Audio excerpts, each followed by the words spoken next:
운동 중에 어떠한 운동을 좋아하십니까? 좋아하시는 게 없으시죠?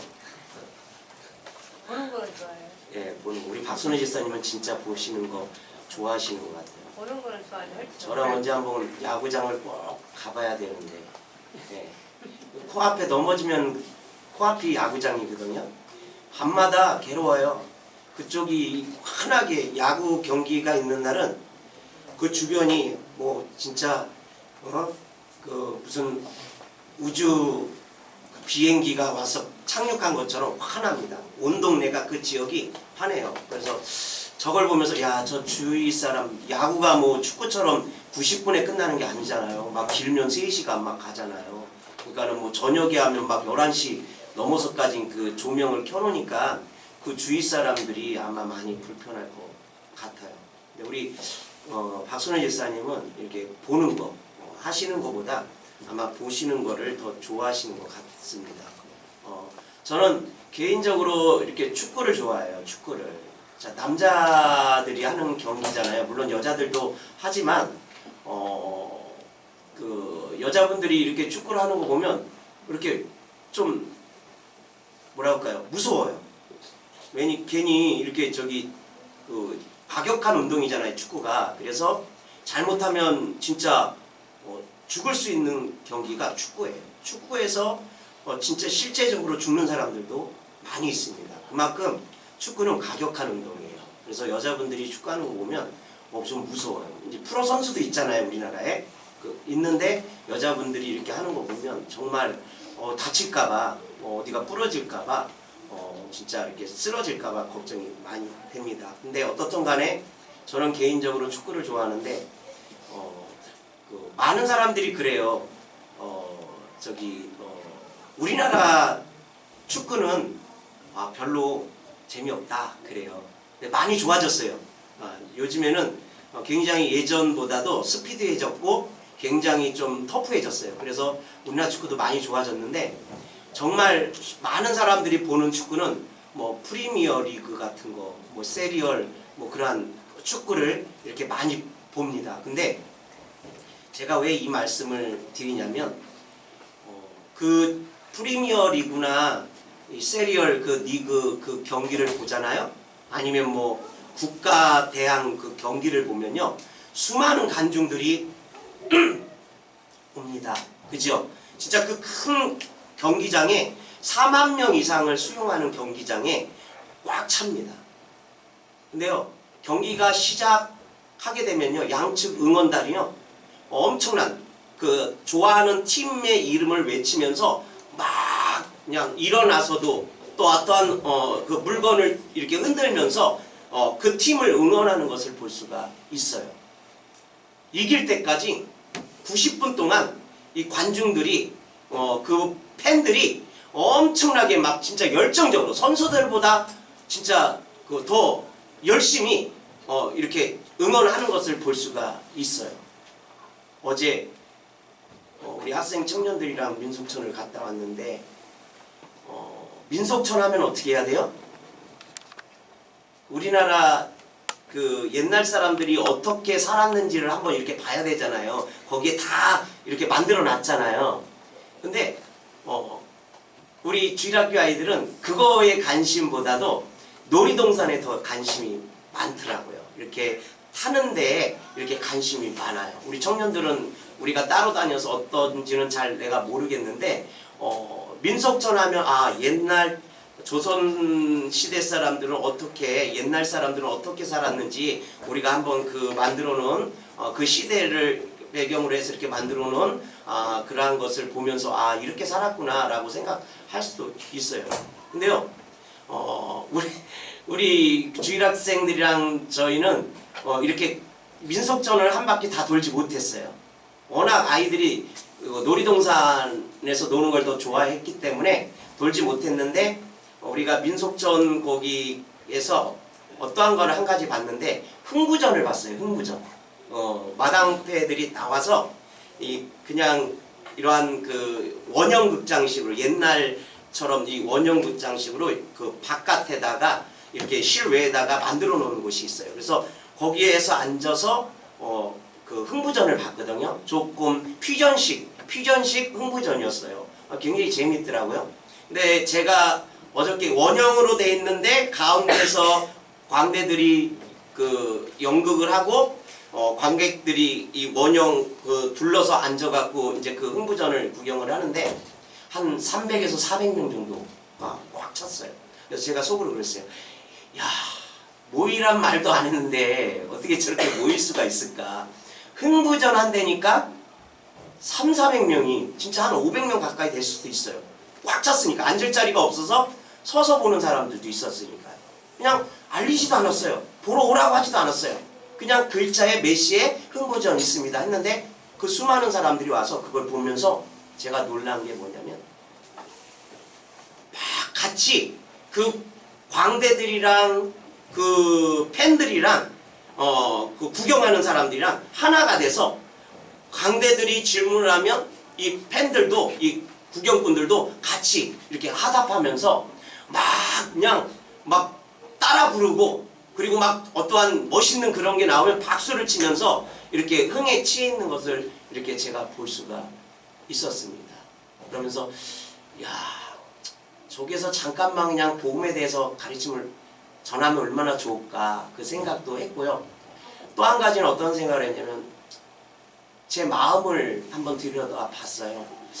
아, 저 사람들은 저런 것을 보면서도 저렇게 열광을 하는데 나는 하나님 앞에 예배할 때 어떠한 마음으로 예배를 여태껏 드려왔나 그 생각을 좀 해봤습니다. 그러면서 한편으로는 제가 마음이 많이 찔렸고요. 아, 예수님 앞에 많이 죄송하다 그런 생각이 좀 들었어요. 진짜 예수라는 이름만 나와도 우리는 하나님 앞에 영광을 돌려야 되는데요. 우리가 수십 년을 신앙생활하면서요. 제가 수십 년을 신앙생활하면서 예수라는 소리에 너무 내가 무뎌진 거는 아닌가. 내 신앙이 너무 진짜 딱딱해지지 않았는가 그런 생각을 좀 해봤습니다. 진짜 예수는 구원자의 이름인 줄 믿습니다. 예수의 이름으로 구원받는 줄 믿습니다. 그래서 어떻든 간에 여러분들이 주님 오시는 그날까지요. 진짜 예수님의 이름을 사랑하고요. 예수님의 이름을 이렇게 높일 수 있는 저와 여러분들이 되시기를 부탁을 드리겠습니다. 우리 하나님의 말씀 이사야서 40장 9절 제가 읽고요. 이사야서 52장 7절은 여러분들이 읽겠습니다. 제가 이사야서 40장 9절 여러분들이 52장 7절 읽겠습니다.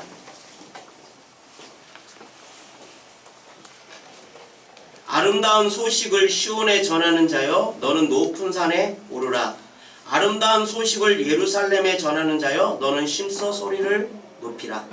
두려워하지 말고 소리를 높여 유다의 성읍들에게 이르기를 너희의 하나님을 보라 하라. 아멘. 우리 52장 7절 여러분들 읽겠습니다. 시작. 좋은 소식을 전하며 평화를 공포하며 복된 좋은 소식을 가져오며 구원을 공포하며 시온을 향하여 이르기를 내 하나님이 통치하신다 하는 자의 산을 넘는 발이 어찌 그리 아름다운가. 아멘. 우리 옆 사람들과 인사하겠습니다. 잘 오셨습니다. 예수 이름으로 축복합니다. 잘 오셨습니다. 우리가 지난주에 그 복음에 대해서 말씀을 들었어요. 그죠? 복음은 고린도전서 15장 1절에서 4절 말씀. 그죠? 예수님께서 죽으시고 장사 지낸 바 되었다가 3일 만에 부활한 것이 복음이라고 그랬어요. 그렇죠? 우리가 죄에 대해서 회개하고 제사함 받기 위해서 예수 이름으로 침례받고 또 방언표적으로 성령 받는 것이 복음이라고 그렇게 말씀을 드렸습니다. 그래서 오늘은 어떠한 말씀이냐면 그럼 우리가 복음으로 거듭난 사람들이라면 진짜 그분에 대해서 그분이 구원자라는 것을 인정하고 복음을 받아들이고 복음으로 거듭난 자라면 우리가 그 다음 단계가 뭐냐면 그러면 우리는 사명자예요. 그러면 사명자로서 이 좋은 소식을 어떻게 해요? 전하는 자들이 돼야 된다는 것입니다. 그래서 오늘 제목은요. 좋은 소식을 들은 자의 사명, 거듭난 자의 사명에 대해서 오늘 하나님의 말씀을 나눌까 합니다. 오늘 읽은 본문은요. 이사야 선지자가 그렇게 선포한 말씀인 것을 우리가 잘 알 수가 있어요. 이사야서는 이사야 선지자가 기록한 말씀입니다. 그래서 오늘 이사야서 40장 9절, 이사야서 52장 7절은요. 이사야서가 이스라엘 백성들에게 이렇게 선포하는 메시지인 것을 우리가 볼 수가 있습니다. 이사야 선지자가 활동했던 시대는요. 좋은 시대였습니까? 아니면 어떠한 그 우울한 좀 안 좋은 그러한 시대였습니까? 이사야 선지자가 활동했던 시대는요. 좀 좋은 시대는 아니었어요. 암울한 시대였습니다. 이 시대는요. 이스라엘이 점점 악해짐으로써요. 강대국을 통해 징계를 받았던 때에 활동했던 시기라는 것입니다. 그 징계는요. 어떤 것입니까? 나라를 잃고 다른 나라로 포로로 끌려가는 것이었어요. 그러니까 하나님의 징계가 뭐였냐면 북이스라엘이 BC 720년에 멸망당하고 또 남유다가 587년에 멸망당하는 것이, 이것이 하나님의 징계였어요. 왜? 회개하고 돌아오지 않았기 때문에. 결국은 그 젖과 끓이는 그 가나안 땅을 빼앗기고 북이스라엘과 남유다가 멸망당하는 것을 우리가 볼 수가 있습니다. 여러분들, 이스라엘 백성들은요, 제가 이렇게 창세기서부터 이제 하나님의 말씀을 수요일마다 이렇게 강의를 하는데, 참 놀라운 게, 하나님께서 젖과 끓이는 가나안 땅을 주기 전까지는 나름대로 이 사람들이 신앙생활을 잘 했어요. 진짜 그 광야의 때도 그렇고, 또 뭐 이렇게 모세 시대 때나 여호수아 시대 때는요, 진짜 그들이 하나님을 가까이 하고 진짜 하나님만을 섬겼던 그러한 시대였어요. 그러나 여호수아가 죽고 여호수아 시대의 그 장로들, 어른들이 살아 있을 때, 또한 여호수아와 함께 동시대에 살았던 그 인물들이 다 죽고 나서는 이제 어떠한 시대로 바뀌냐면 사사 시대로 바뀝니다. 사사 시대로 바뀌면서 여호수아나 장로들이나 또한 여호수아와 함께 신학했던 그 시대가 끝났어요. 다 죽었어요. 그 이후로는요, 성경에 보니까 이스라엘 백성들이 여호와를 알지 못했다, 그렇게 나옵니다. 그리고 여호와를 섬기지 않았다, 우상을 섬겼다, 그렇게 나오는 것을 우리가 볼 수가 있어요. 그러니까 사사기서부터 시작해서 계속 이제 여호와를 떠나서 구원자이신 그 하나님을 떠나서 하나님이 원치 않는 그러한 방향으로, 그러한 길로 이렇게 나아가는 것을 우리가 볼 수가 있습니다. 그래서 결국 북이스라엘이나 남유다가 그렇게 하나님으로부터의 그 징계를 받고 그 멸망 당하는 것을 볼 수가 있다는 것입니다. 오늘 읽은 본문에서 나타난 좋은 소식, 아름다운 소식, 우리는 이것을 뭐라고 얘기하죠? 좋은 소식, 아름다운 소식, 이걸 우리가 뭐라고 그래요? 복음, 복음이라고 그렇게 말합니다. 복음은요, 예수님께서 우리의 죄값을 지불하심으로 우리가 구원을 받았다는 기쁜 소식이라고 우리는 그렇게 생각을 합니다. 그렇다면 이스라엘 백성들에게 처음 이 말씀이 주어졌을 때, 이 복음이 처음 주어졌을 때 이스라엘 백성들에게 좋은 소식, 기쁜 소식은 무엇이었는지 우리가 한번 살펴보기를 원합니다.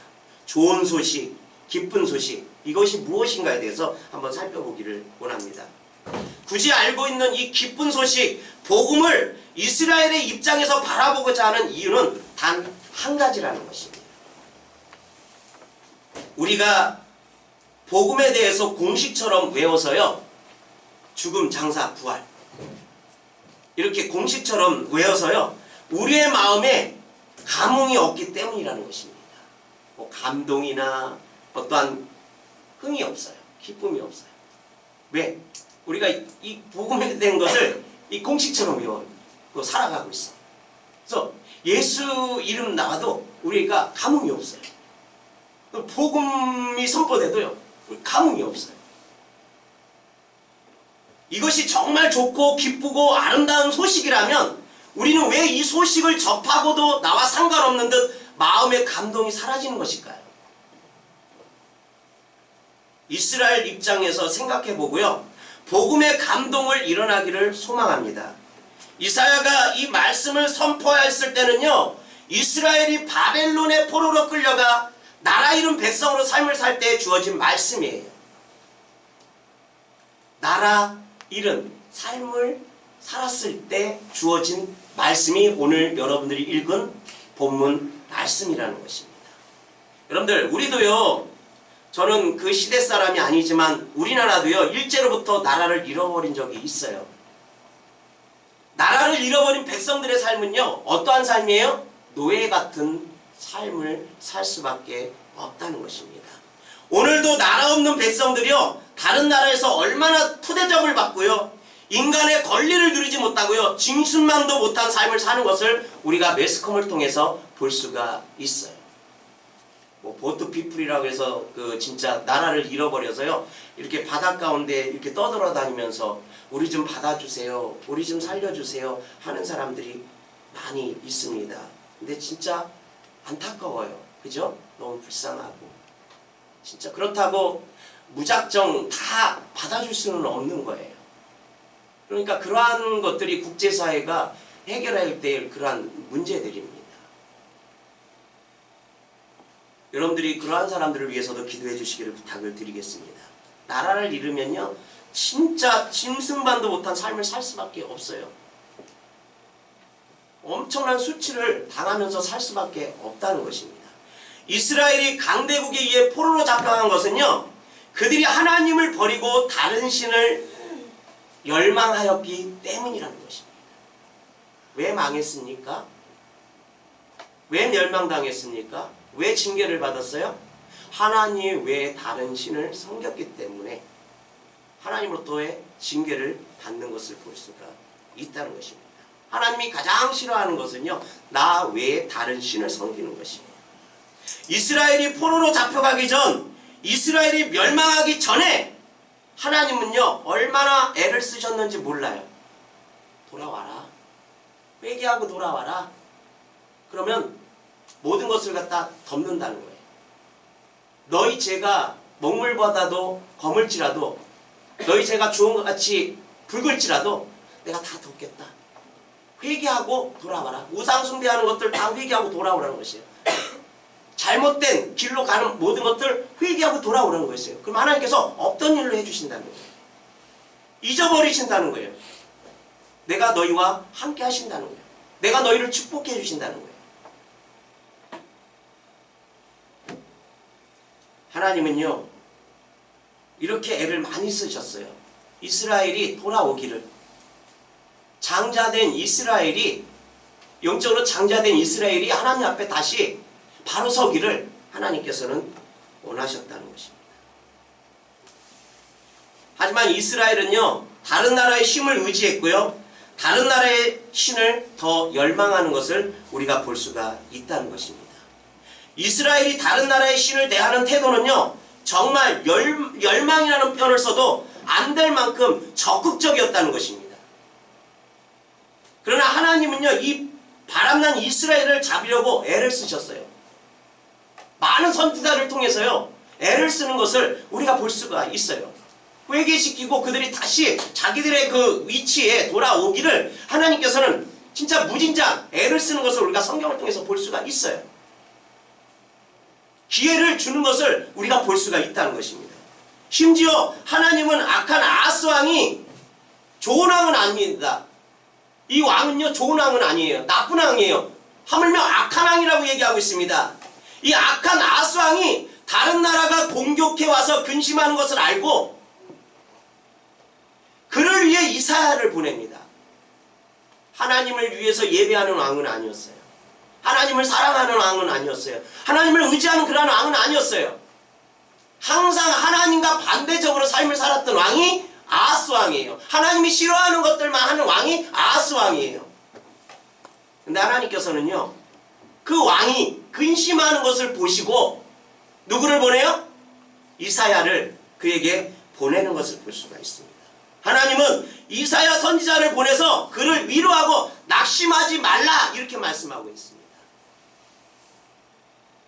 하나님께서 아하스 왕을 치러 오는 나라의 계획을 이루지 못하게 하겠으니 굳게 믿으라. 내가 절대 그러한 일은 일어나지 않도록 막을 테니까 내 말을 굳게 믿으라. 이렇게 말씀하셨습니다. 아하스 왕에게 이사야를 통해서 하나님의 말씀을 굳게 믿지 않으면 굳게 서지 못할 것이라고 그렇게 말씀하셨어요. 근심하지 말라는 거예요. 걱정하지 말라는 거예요. 절대 그런 일이 없을 거라고 그렇게 말씀하셨어요. 다만 굳게 믿으라는 것입니다. 여러분들 어떠한 것을 굳게 믿으라고 하십니까? 지금은요 악한 대적이 이스라엘을 삼킬 듯이 몰려오지만 하나님이 이것을 막으시겠다는 이 말씀을 굳게 믿으라는 것이에요. 나하만 장군요 요단강에 가서요 몇 번 7번 들어갔다 나갔다 들어갔다 나갔다 하면 어떻게 해요? 나간다는 거예요. 그것을 굳게 믿는 거예요. 아하스 왕도 마찬가지예요. 내 말을 굳게 믿으라는 것입니다. 아하스 왕처럼요 우리도 어떠한 초조한 상황이 벌어질 때가 있습니다. 우리도 마찬가지예요. 우리 삶 가운데서 초조한 일들이 많이 있습니다. 벌어질 때가 많이 있어요. 여러분은 초조하고 불안할 때 어떻게 하십니까? 주님을 의지하십니까? 다른 사람의 말을 의지하십니까? 초조하고 불안할수록요 예수님을 의지하시기를 예수의 이름으로 축복드립니다. 아하스 왕은요 다른 나라들이 연합하여 이스라엘을 치러 온다는 소식에 사시 나무 떨듯이 떨었어요. 숲이 바람에 흔들리는 것처럼 그의 마음이 흔들렸다고 성경은 기록하고 있어요. 엄청 무서워했다는 것입니다. 이사야가 뭐라고 하셨습니까? 낙심하지 말라. 나를 굳게 믿으라.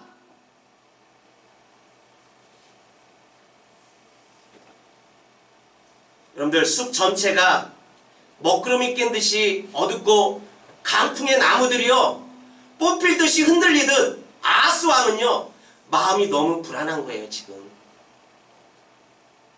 하나님께서 걱정하지 말라고 했는데 그런 일이 없으니까 없을 테니까 나를 굳게 믿으라고 했는데 그런데도 아하스 왕은요 마음이 너무 불안한 것입니다. 하지만 굳게 믿어라. 이스라엘의 경계를 그들이 절대 넘어가지 못한다. 그 한계를 나 여호와 하나님이 내가 정하는 것이니 두려워 말고 낙심하지 말고 굳게 믿으라. 이렇게 말씀한 거예요. 하나님께서 경계를 정하신 거예요. 하나님이 경계를 정했는데 어떻게 넘어가요? 바다도요 하나님께서 경계를 만드신 것이에요. 육지 넘어오지 못하도록 막신 거예요. 아멘? 하나님 허락 없이는요 이 육지를 다 덮을 수 없어요. 바다요도요. 이렇듯이 하나님께서는요 절대 주변 그 강대국들이 너희를 치러 넘어오지 못하도록 경계를 정하신 거예요. 대신 이 말을 굳게 믿으라는 것이에요. 거기다가 하나님께서는요 악한 왕 아하스에게 너가 나에게 징조를 구하라 이렇게 말씀해요. 못 믿겠으면 너가 나에게 징조를 구하라는 거예요. 대표적인 인물이 누구예요? 기드온이잖아요. 그죠? 기드온이잖아요. 여러분들 기드온도요 겁쟁이였어요. 그죠? 그러나 하나님께서 주시는 평안 때문에 그가 그 마음이 회복이 되고 주를 위해 싸우는 것을 볼 수가 있잖아요. 미디안 군대가 싸러 가기 전에 하나님께서 그 기드온에게 어떠한 징조를 주셨어요? 양털. 그죠? 온 지면에 비를 내리시고요 적시시고요 양털만 적시지 않으신 것을 볼 수가 있어요. 그게 징조야. 또 어떻게 반대로 이 양털만 적시시고요 이 주변은 적시지 않는 것을 볼 수가 있어요. 이렇듯 너가 그렇게 불어나면 내가 징조를 주겠다. 네가 원하는 것이 무엇이냐.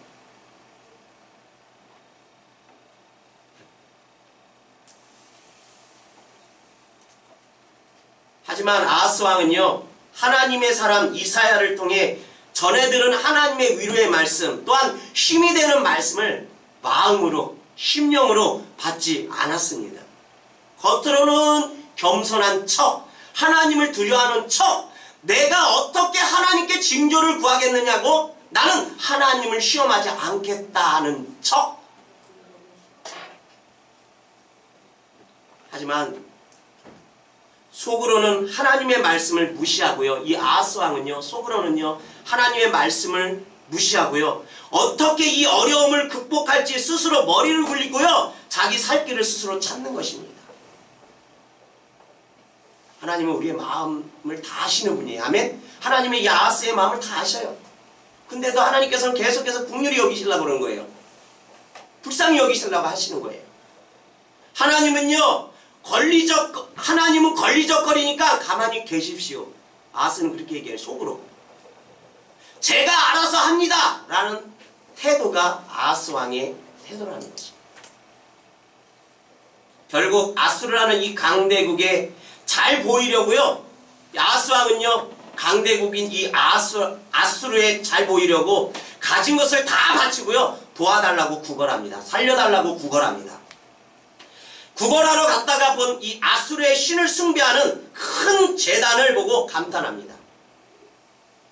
그리고 그 제단을 그대로 만들어서요 더 큰 우상 숭배로 나아가는 것을 볼 수가 있어요.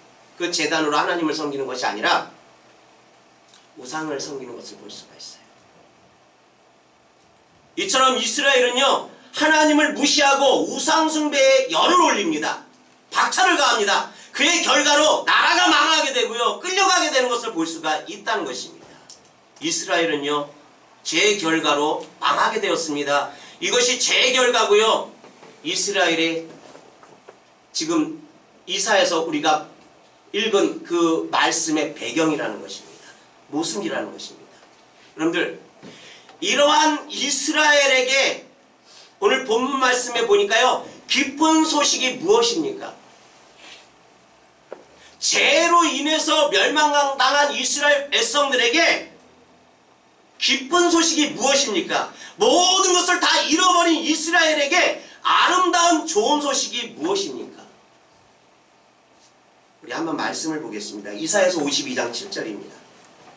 이사야서 52장 7절 다 같이 한번 읽겠습니다.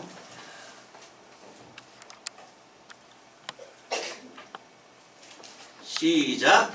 좋은 소식을 가져오며 평화를 공포하며 복된 좋은 소식을 가져오며 구원을 공포하며 시온을 향하여 이르기를 내 하나님이 통치하신다는 자의 산을 넘는 발이 어찌 그리 아름다운가.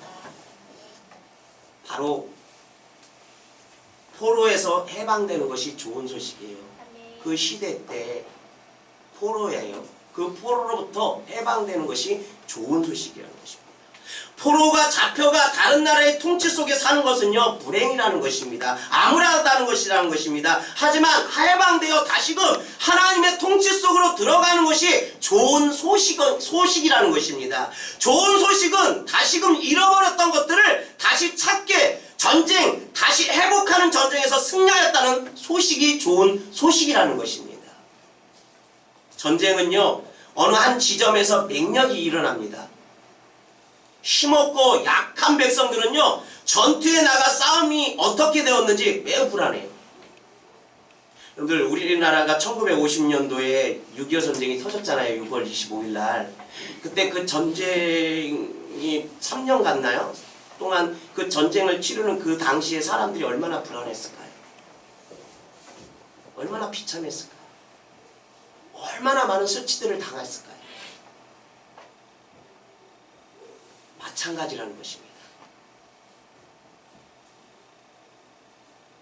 이때 당시 사람들도요, 백성들도요, 매우 불안했다는 거예요. 전쟁이 어떻게 끝날까? 매우 불안했다는 것입니다. 간절하게 자기 편이 이기기를 기도하고 있을 거라는 것입니다. 결국 전쟁에서 승리하면 전쟁터에서 대장군이 이 소식을 전령을 통해 전달하는 것입니다. 전령은요, 이 기쁜 소식을 엄청난 속도로 달려가서 전하는 것입니다. 전령은 이 소식을 듣고 기뻐할 사람들을 생각하고요 기쁨에 넘쳐서 달려가는 것입니다. 포로로 잡혀간 자들에게 이것처럼 기쁜 소식이 없는 것이에요. 빨리 전해져야 되는 것입니다. 여러분, 하나님이 정말 바라시는 기쁜 소식은 하나님이 전쟁 가운데 앞서가서 싸워 승리하시고 자신의 백성을 구원하시는 것이었습니다. 아멘. 하나님은요 이스라엘에게 약속하십니다. 70년이 차면, 그들이 587년에 포로로 잡혀갔잖아요. 70년이 차면 전쟁이 끝난다고 말씀하고 있습니다. 다시 너희가 너희 나라로 돌아온다고 얘기하고 있어요. 70년이 차면 다시 이스라엘 땅으로 돌아오게 할 것이다. 이렇게 약속하셔요. 이렇게 언약하셔요. 하지만 이것은 전쟁을 치르고 얻는 싸움이 아닙니다. 하나님이 직접 육체를 입고 오셔서 뱀과의 전쟁을 치를 것이라는 것입니다. 하지만 이스라엘은요, 이 시점을 이스라엘이 완전히 회복되고 세계의 중심이 될 것으로 기대했어요. 포로로 잡혀가고 70년이 차면 이스라엘 백성들은 이 시점을 그렇게 생각을 했어요. 완전히 하나님께서 회복되게 하시고 우리가 세계의 중심이 될 것이라고 그렇게 기대했어요.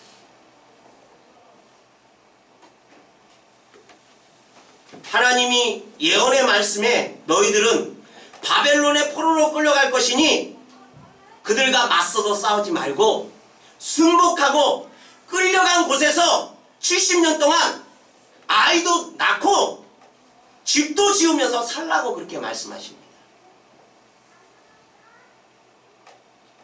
너희가 예루살렘에 모여 나를 예배할 수 없지만 다윗의 시대처럼 솔로몬의 시대처럼 나를 예배할 수 없지만 너희들이 있는 곳에 내가 있어 너희 성소가 되어줄 것이라고 말씀하셨습니다. 할렐루야. 우리 주님은 너무 좋으신 분이신 줄 믿습니다. 항상 긍휼을 베푸시는 거예요. 회개하고 돌아온 자들에게 하나님께서 긍휼을 베푸시는 것을 볼 수가 있어요. 그리고 말씀하시기를 70년이 징계의 시간이 차면, 징계의 시간이 끝나면 너희 땅으로 돌려보낼 것이라고 그렇게 언약하시는 것을 볼 수가 있다는 것입니다. 여러분들, 바벨론 포로기에 이스라엘 사람들에게 좋은 소식은 무엇이었습니까? 지금 바벨론에서 끌려가서 종으로 사는 이들에게, 이러한 사람들에게 좋은 소식은 무엇입니까? 이제 포로에서 벗어나 고국으로 돌아가는 것이 좋은 것이라는 것입니다. 얼마나 좋겠습니까? 그런데 이사야의 이 아름다운 소식, 좋은 소식은요, 이사야서를 읽는 이스라엘 사람들에게는 지금 살고 있는 이 고통스러운 포로의 삶에서 이제 해방이다, 고국으로 돌아가리라는 말인 것입니다. 어떤 면에서요? 희망적인 메시지예요. 축복의 메시지라는 것입니다. 돌아갈 수 있는 그러한 희망이 보이는 거예요. 어떠한 끝이 보이는 것입니다. 목적지가 보이는 거예요. 그러니까 얼마나 좋겠어요. 실제로 70년이 차서요. 70년이 차서 바벨론이 페르시아에게 패한 후에 페르시아의 고레스 왕은요, 이스라엘 백성들에게 이렇게 말합니다. 이제 70년의 징계의 시간이 끝났어요. 결국은 바벨론이 페르시아에게 졌어요. 전쟁에서. 그리고 페르시아가 지배하게 됐어요. 그러면서 유대인들에게 뭐라고 얘기했는지 아세요? 이스라엘 백성들에게 뭐라고 말씀하셨는지 아세요? 너희 땅으로 가서 너희 신을 섬기라. 이게 누가 하신 말씀이에요? 하나님이 고레스 왕에게 그 마음을, 그 입을 열어서 그렇게 하시는 거예요. 아멘? 아멘? 하나님 믿지 않는 사람의 입을 통해서 하나님 말씀하시는 거예요. 정신 차리고 여호와를 섬기라고 그렇게 말씀하시는 거예요. 순순히 돌려보내주는 것을 볼 수가 있어요. 하나님께서 그 징계의 시간을 여신 거예요. 여시고 돌아가라는 거예요. 적과 그린 가나안 땅으로 돌아가라는 거예요. 거기에서 여호와를 섬기라고, 너희 신을 섬기라고 그렇게 보내주는 것을 볼 수가 있습니다. 이스라엘이 하나님의 말씀의 성취를 맛보고요, 얼마나 좋아했는지 생각해 보십시오. 우리가 일제로부터 우리나라를 찾았을 때 얼마나 기뻐했는지 한번 생각을 해보세요. 6.25 전쟁이 끝나고 협상을 맺었을 때 전쟁으로부터 해방된 사람들이 마음이 얼마나 기뻤는지 한번 생각해 보십시오. 그렇지만 이것은 진정한 하나님의 나라가 이루어지기 전 이스라엘 역사 가운데 복음의 그림자고 시작에 불과하다는 거예요. 아멘? 아멘? 하나님은요, 이들에게 참된 안식과 평화가 주어지기를 원하셨어요. 하나님은 그러한 분이에요. 이스라엘 백성들에게 평화가 늘 있기를 원하시는 것이 우리 주님의 마음이에요. 여러분들 마음속에 항상 평안이 넘치기를 원하시는 것이 여러분들의 아버지의 마음이에요. 아멘? 그것은 사람이 통치하는 것으로 이룰 수 없음을 아셨습니다. 하나님은 당신이 왕이 되셔서 자신의 백성을 친히 보호하시고 안식과 평안을 주기를 원하시는 것이 우리 아버지의 마음이라는 것입니다. 사람들은 이 70년이 차는 시점을, 이스라엘 백성들은, 그 시대의 사람들은 이 70년이 차는 이 시점을 완전한 이스라엘의 회복으로 기대했을지도 모릅니다. 그러한 꿈이 있었는지도 모릅니다. 열방의 우뜸이 되는 줄 그렇게 생각했는지 모른다는 것입니다. 예언의 말씀은요, 여러분들, 이스라엘 시온산에 하나님의 말씀을 들으러 각 나라에서 사람들이 몰려들 것이라는 예언의 말씀과 이스라엘의 다윗과 같은 왕이 다시 세워져서 이스라엘이 세계의 중심이 되어질 예언의 말씀, 하나님께서 이스라엘 땅에 임하셔서 원수 대적을 물리치는 일들을 기록되어져 있어요. 이런 것들이 예언되어져 있습니다. 이것은 바벨론 포로에서 해방되었을 때 이스라엘은 이것을 꿈꿨고 이것을 기대했을 거라는 거예요.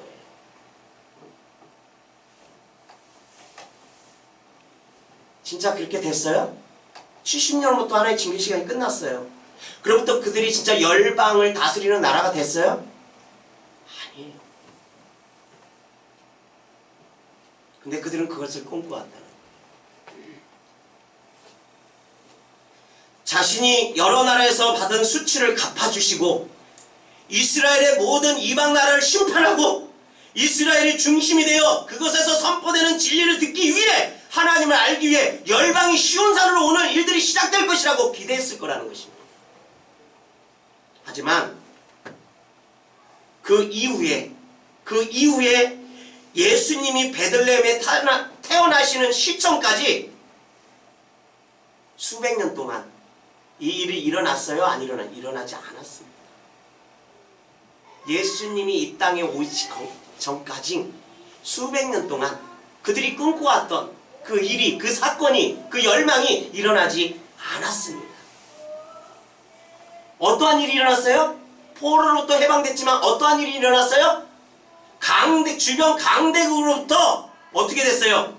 어려움을 당하는 것을 우리가 볼 수가 있다는 것입니다. 아주 힘든 삶을 계속해서 살아가는 것을 볼 수가 있어요. 대제사장들과 높은 관리들은요, 강대국들의 아첨하고 동족들을 수탈합니다. 그러한 시대를 살아갔어요. 포로의 그 이후서부터. 예수님 당시 로마라는 나라의 지배를 받고 있었습니다. 로마의 말을 잘 듣는 사람들은요, 부유해졌어요. 잘 살 수 있었어요. 이들은 로마에게 더 많은 세금을 갖다 바치기 위해 가장 약한 백성들을 수탈했어요. 동족이 동족을 수탈했습니다. 그리고 로마에게 바쳤어요. 여러분들, 이 정도 되면 끝이 보이지 않는 거예요. 그죠? 예. 얼마나 낭망되겠어요. 하나님을 믿는, 율신을 믿는 이유는 얼마나 낭망되겠어요. 믿음은 끝까지 포기하는 것이 아닙니다. 아멘? 아멘? 믿음은요, 하나님께서 주신 그 약속을 붙잡는 거예요. 그 약속을 신뢰하는 것입니다.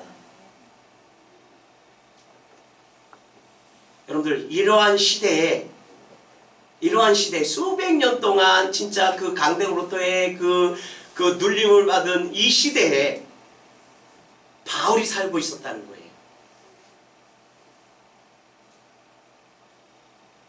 바울은요, 하나님의 말씀의 예언이 성취되어 이스라엘이 회복되는 것을 꿈꿔왔어요. 자신의 일생을 바쳐서 순종했던 사람이 바울이에요. 율법대로 살라고 애쓰는 사람이 바울이에요. 이를 위해서는 유대인 가운데서 율법에 충성하지 않는 사람이 있다면 누구든 어떤 수단을 사용해서라도 짓밟아버렸어요. 바울은요, 율법에 충성하지 않는 사람들을 아주 무자비하게 짓밟아버리는 것을 볼 수가 있어요. 바울은 자신뿐만 아니라 다른 모든 사람들도 전심으로 율법을 지켜야 한다고 생각했어요. 아주 율법에 대해서 열심히 있는 사람이 바울이었다는 것입니다. 예수님을 만나기 전 이름은 사울이었죠. 그러한 사람이었어요. 율법에 아주 열심히 있는 사람이었습니다. 왜냐하면 이스라엘에게 예언되었던 말씀의 성취가 이루어지는 것을 보고 싶은 열망이 있었기 때문이에요. 우리가 율법대로 사면 메시아가 와서 우리를 회복시킬 것이라는 그런 열망이 있었다는 것입니다. 오로지 율법대로, 우리나라가 이스라엘이 율법대로 살아야 된다는 거예요. 그런 열망이 바울에게 있었다는 것입니다. 이스라엘이 열방 가운데 우뚝 서서 옛 다윗의 시대와 솔로몬 시대의 영화를 누리고 열방에 하나님이 선포되는 걸 믿었기 때문이라는 것입니다. 그러기 위해서는요, 이렇게 되기 위해서는 이스라엘이 마지막 날 옳다 인정받을 수 있어야 되는데, 지금 이스라엘 상태가 그러한 상태가 아니잖아요. 율법으로 살아가는 사람들이 그렇게 많지 않잖아요. 온통 우상을 섬기는 그러한 삶이잖아요. 바울은 율법으로 돌려놓기를 원했어요. 그러면서 세상과 구별된 삶을 살아야 하며, 그러기 위해서는 율법을 철저하게 지켜야 한다고 바울은 그렇게 생각했던 거예요. 그래서 바울은요, 율법을 망가뜨리는 예수 이단을 잡아서 죽이려고 했던 것이에요. 죽이고 감옥에 가둔 것입니다. 어디든지 예수 믿는 사람이 있다면 쫓아가서 그들을 폭행하고 그들을 옥에 가두고 그들을 고문하는 일에 열심을 낸 것입니다. 회심하기 전 바울은요, 이것이 그들에게 기쁜 소식이었습니다. 이방 나라부터 이스라엘이 회복되고 하나님의 통치가 임하는 것이었어요. 율법대로 사면 이렇게 될 것이라고 바울은 생각했어요. 그것이 실제적으로 일어나기를 간절히 바라고 있는 것이에요. 바울은요, 다메섹에서 예수 믿는 자를 잡아가려고 말을 타고 달려가다가요, 하나님의 강권적인 역사에서요, 구약에 약속한 이 메시아가 예수님이라는 것을 알게 됩니다. 자기가 핍박하는 예수가 구약에 예언했던 그 메시아가 예수라는 것을 다메섹 도상에서 알게 됩니다. 여기가 핵심점이에요. 그리고 하나님의 아들, 하나님의 대리자의 신분으로 오셨던 예수님이 그들의 아버지 하나님이셨음을 바울은 여기서 알게 되는 거예요. 다메섹 도성에서 예수가 내가 믿는 아버지였구나, 여기서 알게 되는 것입니다. 그리고 십자가의 죽음이 끝이 아니라 부활로 이어지는 승리였음을 바울은 알게 되는 거예요. 예수님이 부활의 첫 열매가 된 것을 알게 된 것이에요. 십자가에서 예수님이 죽어주시고요, 부활하심으로 이미 하나님의 나라가 시작되었다는 것을 여기서 알게 된 거예요. 십자가에서 마귀는 끝나버렸구나. 십자가에서 예수님께서 십자가에 달리는 순간, 피를 흘려주는 순간 마귀는 끝났구나, 바울은 알게 된 것입니다. 육의 혈통상의 이스라엘뿐만 아니라 예수 그리스도의 혈통을 따라 난 영적인 이스라엘을 통해 하나님의 나라가 이미 시작되었음을 알게 되었어요. 엄청난 놀라운 겁니다. 그러니까 바울의 삶이 180도, 율법의 삶에서 은혜의 삶으로 180도 변하는 거예요. 복음의 삶으로 변하게 되는 것입니다. 이스라엘 갈보리 십자가에서요, 시작된 승리의 소식은요, 12제자와 바울과 같은 기쁜 소식, 승리의 소식을 전하는 전령들에 의해 전달되어지는 거예요. 이 기쁜 소식, 좋은 소식, 회심한 자들을 통해서 전달되어지는 거예요. 예수님의 12제자를 통해 전해지고, 거듭난 자들을 통해서 전해지고, 다메섹에서 예수를 만난 그 바울에게 또 전해지고, 전하는 자가 되고, 여러분들, 뱀을 이기고요, 승리하여 해방되었다는 이 기쁜 소식을 전하는 전령들이 다 되었다는 것입니다. 아직 승리의 면류관을 쓰신 예수님이 오시지 않았습니다. 준비 중이십니다. 그때까지 우리가 해야 할 일은 무엇입니까?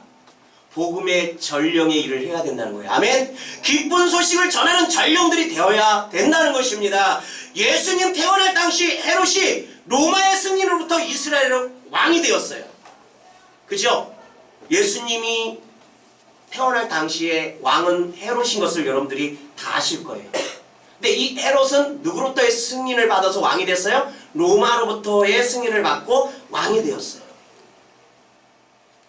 그때 당시 헤롯은요, 로마의 황제 안토니우스에게 충성을 맹세했고요, 안토니우스가 자신을 친구로 생각하도록 그렇게 그 사람한테 충성을 했습니다. 그래서 헤롯은 그 아래서 모든 영화를 누릴 수 있는 거예요. 노마 밑으로부터 이 안티니우스 밑으로부터 아주 모든 것을 누리고 있는 상태라는 것입니다. 그러나 전쟁 가운데 이 안토니우스랑 이 옥타비아랑 누스랑 싸우게 됐어요. 그리고 이 옥티비아누스가 승리하게 됩니다. 이 전세가 그렇게 기울어지게 되는 거예요. 자신의 위치가 아주 위태해진 거예요. 이 헤롯은요, 이러면 안 되는데, 이 안토니우스가 이기면 안 되는데, 이렇게 생각을 한 거예요. 근데 이 전쟁의 그 승패가 그쪽으로 기울어지게 되는 거예요. 그래서 헤롯은요, 그 아래서 모든 영화를 누렸지만요, 주인을 바꾸는 것을 우리가 여기서 잘 볼 수가 있어요. 헤롯은 곧장 옥타비아누스를 찾아가서요, 내가 누구의 친구였지 생각하지 말고 얼마나 충성스러운 친구인지 생각해 달라고 말하는 거예요. 얼마나 야비한 사람입니까? 헤롯은요, 이렇게 교활한 사람이에요. 헤롯은요, 이렇게 해서 자신의 왕위를 유지할 수 있게 되었다는 거예요. 헤롯은 강교하지만 이 사람을 통해 우리가 배울 수 있는 것은 누가 통치하느냐를 아는 것입니다. 헤롯은요, 이 전세는 이 옥타비아누스에게 기울었어. 이제 이 시대는 이제 옥타비아누스가 다스리는 시대야. 이것을 아는 사람이었다는 것입니다. 내게 있는 지점이 승리의 소식이 전달되는 곳에서 엄청나게 멀리 떨어져 체감할 수 없지만요, 이 소식에 대한 믿음이 있어야 그 통치 안으로 우리가 들어갈 수 있는 거예요. 예수님께서요, 2000년 전에 십자가에서요, 사탄의 머리를 박살내셨어요. 아멘? 십자가상에서 승리하셨어요. 아멘? 이것을 아는 자들, 그 시점을 아는 자들, 그 아는 자들이 바로 예수님 안에 있는 사람들이에요.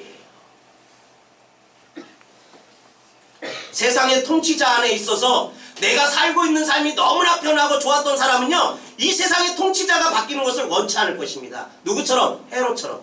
하지만 이미 전쟁에서 승리하셔서 그분의 통치가 이 땅에 시작되었고, 이것을 믿는 자는 예수님의 통치를 받고 있는 거예요. 아멘. 아멘. 아직 왕이신 예수님이요, 재림의 주로 이 땅에 오시지 않았지만 이미 승리하셔서 하나님의 통치자가 임하시는 것입니다. 아멘. 우리가 예수님이 승리하셔서 이전의 통치자 사탄 마귀로부터 노임을 받고요, 해방되었음을 전하는 전령들이라는 것입니다. 여러분들, 이제 가을이잖아요. 근데 어떤 나무에는 가을인데도 꽃을 피는 나무가 있어요. 근데요, 여러분들, 그 나무에 있는 그 꽃을, 가지에 꽃이 피잖아요. 그 가지를 꺾어보세요. 근데 꽃은 그대로야. 죽었어요, 살았어요? 죽었어요, 살았어요? 그 뿌리로부터 이탈됐어요. 가지를 꺾었으니까. 어떻게 죽었어요, 살았어요? 죽었어요. 사탄은요, 2000년 전에 십자가에서 죽었어요. 아멘? 심판만을 기다리고 있는 거예요. 마지막 때 그가 갈 곳이 어디입니까? 불구덩입니다. 아멘? 아멘? 우리는 그 시점을 알아야 돼요. 끝났습니다. 아멘? 죽어 있는 거예요. 아멘? 근데 자기가 어떻게 생각해요? 마음을 다스린 자로 많은 사람들을 유혹하는 것입니다. 우리는 그 시점을 분명히 알아야 돼요. 예수님께서 창세기 3장 15절에 예언했던 그 말씀이 언제 이루어졌는지 그 시점에 대해서 우리가 알아야 돼요. 아멘? 그것을 아는 자가 바로 예수님 안에 있는 사람이에요. 복음 안에 있는 사람이에요. 부활의 소망이 있는 사람들이에요. 아멘? 복음을 전하는 전령들이 될 수가 있다는 것입니다. 그 시점을 모르면요, 지금 우리가 누구 안에 있는지 그것을 모르면요, 우리는 예수 그리스도의 전령이 될 수가 없다는 것입니다. 이 헤롯이 얼마나 대단한 사람이에요. 전쟁이 기울을 것을 알고 있었어요. 벌써 이 통치권이 누구한테 넘어갈 것을 알고 있었어요. 여러분들, 우리는 지금 온 우주 만물을 주관하신 분이 하나님이라는 것을, 십자가에서 다 이루었다는 것을 우리는 알아야 돼요. 아멘? 아멘?